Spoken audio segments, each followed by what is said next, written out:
Hello everyone and welcome back to a brand new video. Today I'll be talking about the round number 30 of the Brasileirao, and today I'll be doing a different little format. I will have the information down on my phone instead of my PC, and I'll also be trying out the microphone on the table instead of the usual on my hand. I want to see what you guys think of this, so anyways, let's get into the video.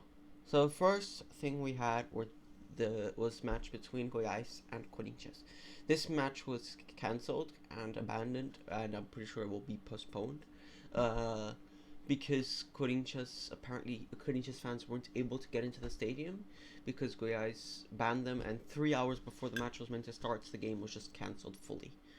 Then we had América Mineiro Fortaleza. It was a 2-1 win for Fortaleza, which is going to be quite important for them getting up and up and up.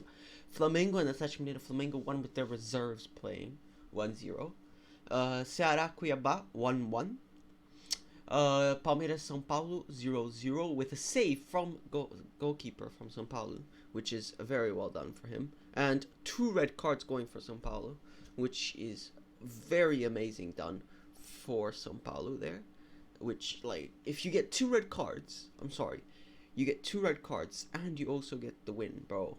You get like a good point. Like 1 point, it's fine. You've not lost. It's better than losing. Botafogo Internacional was 1-0 for Internacional. Juventude América Atlético Goianiense, it was 1-1, which is quite surprising because Atlético Goianiense are a lot higher, you know. So you would have expected Atlético Goianiense to have done a lot better there. Avaí Fluminense was 3-0 for Fluminense, which, by the way, as of round number 32, Santos is the only team to not have gotten scored 3 goals in one match. All the match they've lost by is by 2 or by 1, not by 3. They've never lost with 3 goals getting scored on them. Palmeiras got in the first few rounds against Ceará, and yeah. Then we had Atlético Paranaense versus Curitiba, 1-0 for Atlético Paranaense. And then we had Atlético Paranaense hasn't been winning too much, but this time they won. Then we had Bragantino Santos, 2-0 for Santos, with a red card for Bragantino, but many more could have come. Definitely, if the ref paid more attention, there could have been more red cards.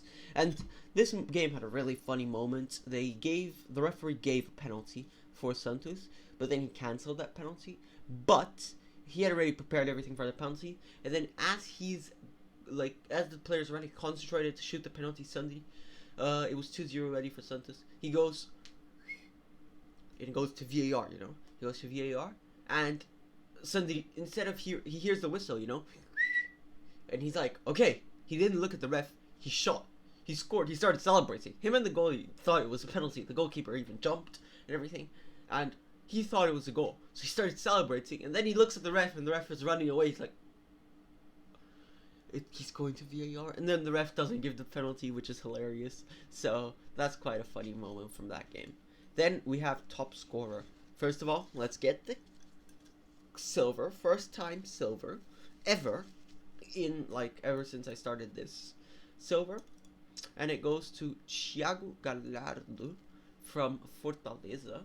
He can get the trophy right there. You can see the sweet little trophy. He scored 2 goals in their win against América Mineiro, which is gonna carry them all the way up. So he helped them quite a lot right there. Don't forget about this. This is a total winner, but a hat trick. Now let's go to the tables. So the tables, well, Palmeiras has 1 point difference from last time, which means Internacional are now actually closer. They're 8 points away. They're no longer the 10 points away they used to be.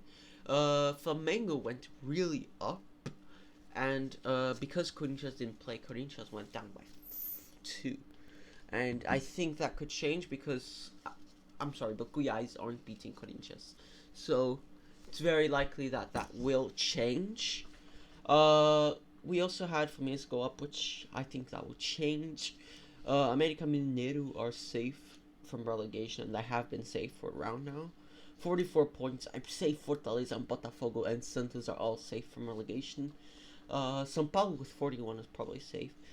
Bragantino now has closed up with the relegation zone by losing, but only by 1 point. So, and also, if you haven't seen my short, now that I've gone through the table, if you haven't seen my YouTube short that I posted, I gotta be honest. There's something that happened this week in Ceará Cuiabá game, which is just embarrassing. So, you know how Ceará and Cuiabá are fighting to not fall? They're right next to each other. You know, Ceará fans, after the game, after it was 1-1, Ceará and Cuiabá fans started fighting because this is Brazilian football. It's not funny. You shouldn't fight. And then, not only did they start fighting, the families that were there, like just trying to watch the game, tried to escape. And since it was the Castelão, which is a World Cup stadium, it had exits that go into the stadium, and the family started going into the stadium. However, those Ceará fans, which infuriate me, what they did, they went into the stadium and they started hitting their own player. One player, I don't remember the player's name, but he was stood inside a circle of Ceará fans, just hitting him. What are you doing? What are you doing? I know it's embarrassing that you've lost to Cuiabá, but still, look at this. You're 3 points difference. You could have lost. And you could have been 0 points difference. So it's disgraceful that fans are doing this. Are you a fan of the club, or are you just somebody who wants to fight? Because you don't seem like a fan of the club if you're hitting your own players. What if he gets injured? What if the player gets injured? But I'm sorry to end it on this bad note, but yeah, I hope you guys have enjoyed the video, and good